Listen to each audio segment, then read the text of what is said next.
Alors effectivement, je vais venir en fait vous faire le récit ou le retour d'expérience d'une aventure de ludification autour des télécoms. Avant de rentrer dans ce récit, je veux d'abord citer mon collègue Jacques-Antoine et le remercier, qui ne peut pas être là aujourd'hui, mais qui est complètement partie prenante de cette initiative de ludification et de création des jeux. Moi du coup je suis Lionel Husson, je suis enseignant-chercheur à Centrale Supélec et j'ai notamment des enseignements en télécom et je suis également responsable d'un pôle projet étudiant autour des innovations pédagogiques. Alors je le cite parce que notamment on va voir que dans l'aventure du jeu, eh bien, on a essayé et on l'a fait d'impliquer les étudiants aussi comme co-créateurs. Puisque à la fois ça pouvait être des ressources et évidemment c'était aussi des cibles. Donc ça nous semblait tout à fait judicieux de pouvoir impliquer les étudiants. Alors, effectivement, l'intervention elle s'appelle Coup double parce qu'on s'est lancé dans l'aventure de créer un jeu vidéo et cette aventure a duré un certain temps et qu'on a pu avoir un produit dérivé, je dirais, qui est un escape game, donc je vais vous en dire un petit peu plus. Donc quand on s'est lancé dans cette aventure de créer un jeu vidéo, on avait un contexte avec un cours de tronc commun en télécom à Supélec.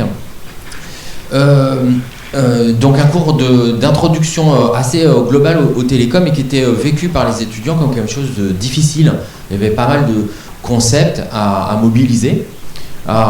Et ça nous est apparu une possibilité intéressante que de pouvoir utiliser le ressort de jeu comme source de motivation pour pouvoir adosser parmi les différentes activités qu'on avait dans le cours, évidemment des cours, des TD, des TP, de pouvoir leur laisser la possibilité de se réentraîner en autonomie.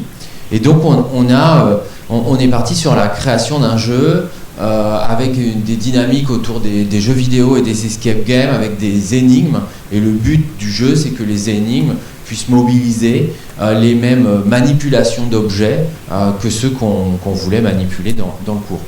Alors on a travaillé avec des étudiants pour définir une architecture du jeu avec un niveau de départ et un niveau de fin, et puis 3 chemins possibles qui correspondaient aux 3 grandes familles dans le cours de télécom en question. Donc 3 branches, et ça c'était notre point de départ, donc avec un jeu, avec comme objectif pour apprendre, se motiver par rapport à un cours de tronc commun. Ça nous a amené à créer dans l'année 2016-2017 et 2017-2018 à créer une première version du jeu sur une plateforme autre que celle utilisée désormais, et on a créé avec des étudiants à la fois plein d'énigmes et à la fois une structure de jeu vidéo de type point and click qu'on a pu tester auprès des étudiants qui suivaient le cours et tester ce jeu à la fois sur le côté ludique et à la fois sur le côté expérience d'apprentissage positive. Donc on a pu tester le jeu, faire des passations de questionnaires auprès des étudiants. Ils ont pu nous donner des feedbacks par rapport à ces 2 volets-là. En 2 années, sur des projets étudiants, on a pu développer un certain nombre d'énigmes. Alors j'ai figuré ça avec des petits smileys sur le slide qui correspondaient à 2 volets du cours. Et on s'est dit que cette preuve de concept, alors vous pouvez voir un certain nombre de visuels sur ce slide, que cette preuve de concept, ça nous intéressait d'aller plus loin et d'essayer d'en faire un jeu avec une portée plus grande, sachant que ce qu'on avait observé comme limite dans ce jeu, c'était d'une part que du côté histoire, immersion narrative, c'était un peu faible, et puis aussi, même si c'était très amusant d'avoir des visuels un peu décalés, l'ensemble des visuels était récupéré à droite, à gauche.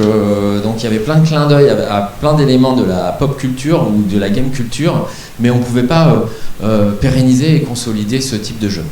Donc on a décidé de remettre à plat nos objectifs et puis de développer un jeu avec pour objectif qu'il soit diffusable, partageable dans une plateforme de serious game dont on en avait entendu parler, qui à l'époque était en création, et en utilisant aussi un framework de développement qui est Unity qui est utilisé dans beaucoup de jeux vidéo, et voilà, ça nous semblait être le passage à l'échelle qu'on devait faire.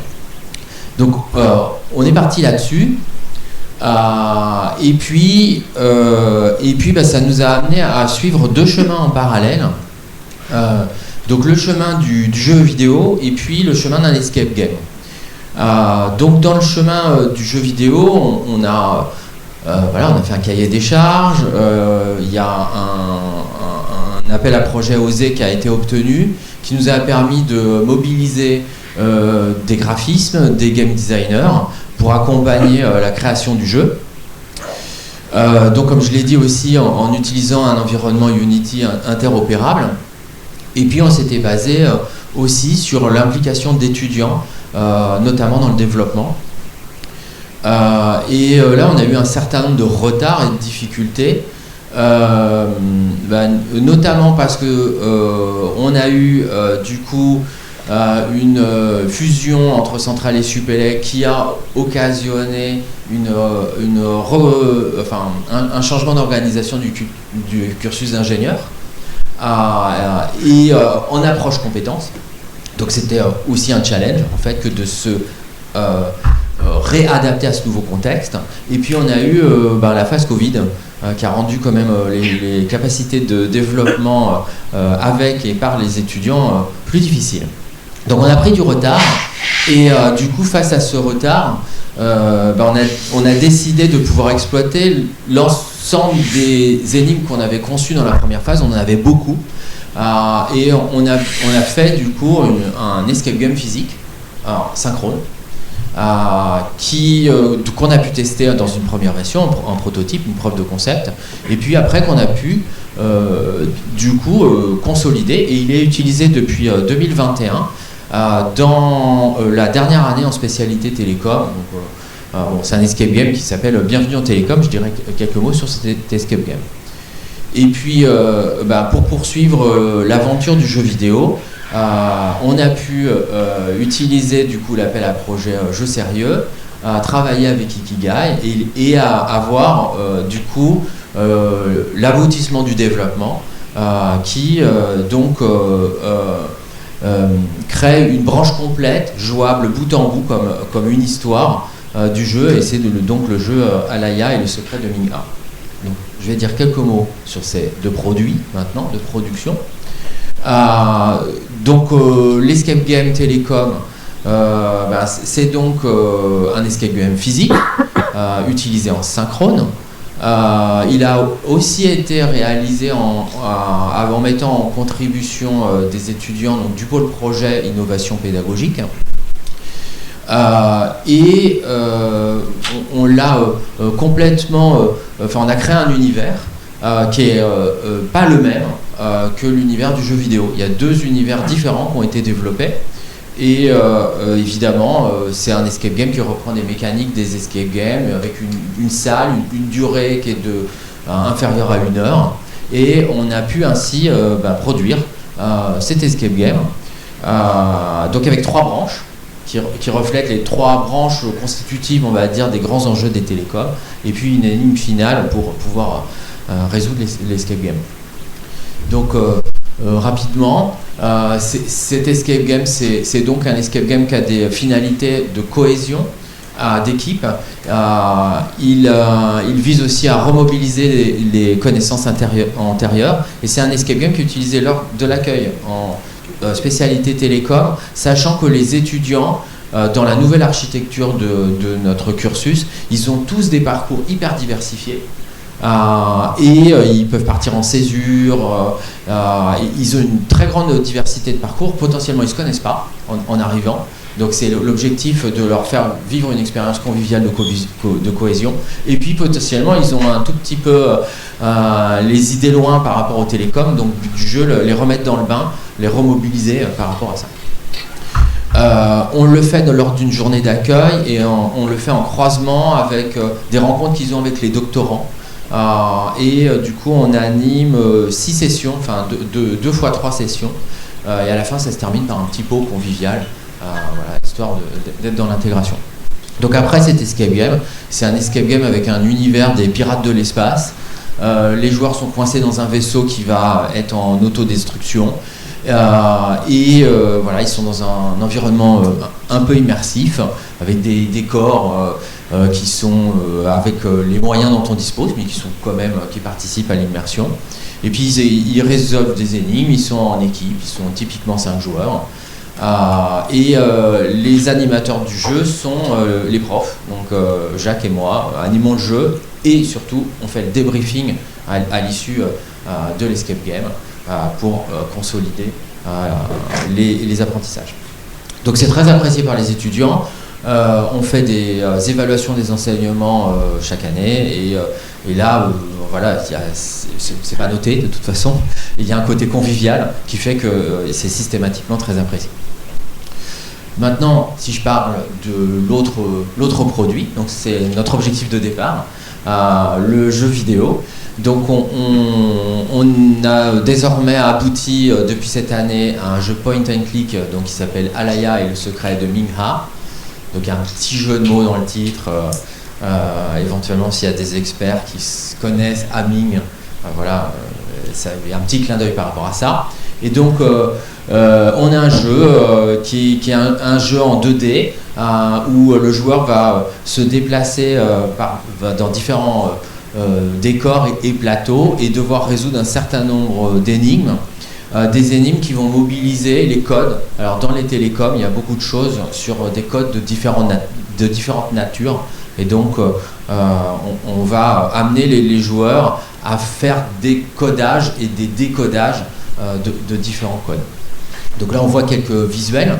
Donc on voit que le visuel il a été très travaillé.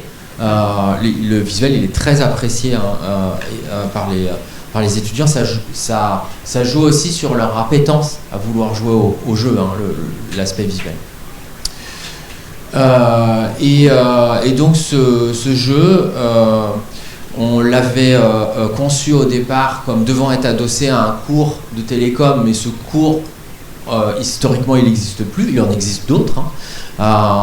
Et donc ça nous a amené à avoir un jeu dont on sait qu'on va pouvoir le mobiliser par rapport à un certain nombre de cours, notamment un cours du coup dans la spécialité télécom, mais on s'est débrouillé pour qu'il puisse être joué en autonomie et en apprentissage seul, c'est-à-dire qu'on a dans le jeu toutes les ressources pédagogiques qui permettent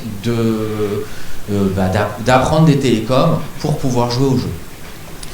Alors on a beaucoup travaillé la progressivité des énigmes, l'apport des contenus, on a travaillé les feedbacks, il y a de l'aide, il y a de la feedback à la résolution d'énigmes, il y a une encyclopédie qui va permettre de faire de la consolidation des notions et il y a aussi la possibilité de rejouer les énigmes sans rejouer le jeu, mais de rejouer les énigmes directement pour se réentraîner sans rejouer toute l'aventure.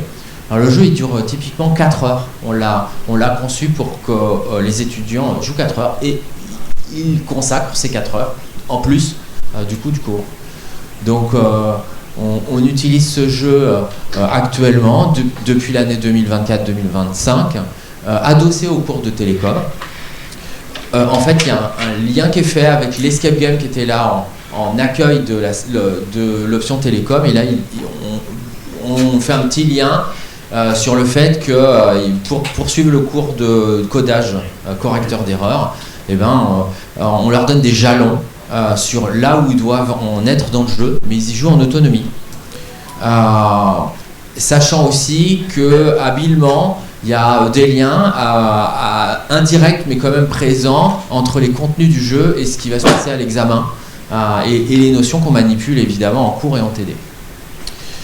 Et puis pour l'instant au niveau des remontées des étudiants, donc ça fait quelques semaines que le cours est terminé. Donc comme je le disais, ils apprécient le côté graphisme, le gameplay, et ça leur plaît. Ils ont trouvé les énigmes suffisamment challengeantes. Alors les premières énigmes elles sont très faciles et puis après ça devient quand même assez challengeant. Parce qu'ils ont une culture du collectif, ils ont pu y jouer seuls comme on l'imaginait, mais aussi en petits groupes pour essayer de résoudre à plusieurs les énigmes qui leur étaient proposées. Et puis d'après les retours spontanés qu'on a eus, donc on n'a pas eu de retour construit pour l'instant sur le jeu, on en aura après, ils s'en servent pour rentrer dans le cours, pour rester motivés, et puis ils s'en sont beaucoup servis pour réviser l'examen. Donc j'arrive à la fin de ce retour. Et, on n'a pas d'autres traces pour l'instant parce qu'on n'a pas encore obtenu les Learning Analytics, mais évidemment ça fait partie des éléments qui nous intéresseront dans l'analyse, donc les traces des Learning Analytics et puis aussi les évaluations d'enseignement qu'on aura en fin d'année académique là, qui nous permettront de vérifier l'atteinte de nos objectifs. Et puis j'en arrive du coup à la conclusion sur ce retour d'expérience. L'idée c'était de partager avec vous le fait qu'on peut se lancer avec une intention, le contexte change, peut changer, et en étant dans une dynamique d'adaptation, on peut aussi saisir des opportunités par rapport à différentes difficultés et puis surtout essayer de tirer parti de ce qu'on a déjà développé. Et c'est pour ça que nous, on est très content d'avoir deux produits, un jeu vidéo et aussi un escape game qui sont vraiment complémentaires dans la façon dont on les utilise. Alors l'escape game, on l'anime chez nous, il est potentiellement clé en main, il peut être animé d'ailleurs ailleurs, hein. Et puis le jeu vidéo, il est utilisable via une plateforme de manière indépendante. Donc on est relativement heureux pour l'instant d'aboutir à ces deux produits. Donc on espère les pérenniser, on espère ne pas les faire disparaître. Et c'est aussi je dirais l'atout, c'est de travailler en équipe pédagogique. Comme ça au moins on est plusieurs dans l'aventure. Et donc normalement le jeu ne devrait pas disparaître au départ de l'un ou l'autre d'entre nous. Bon, merci pour votre attention et si vous avez des questions, n'hésitez pas.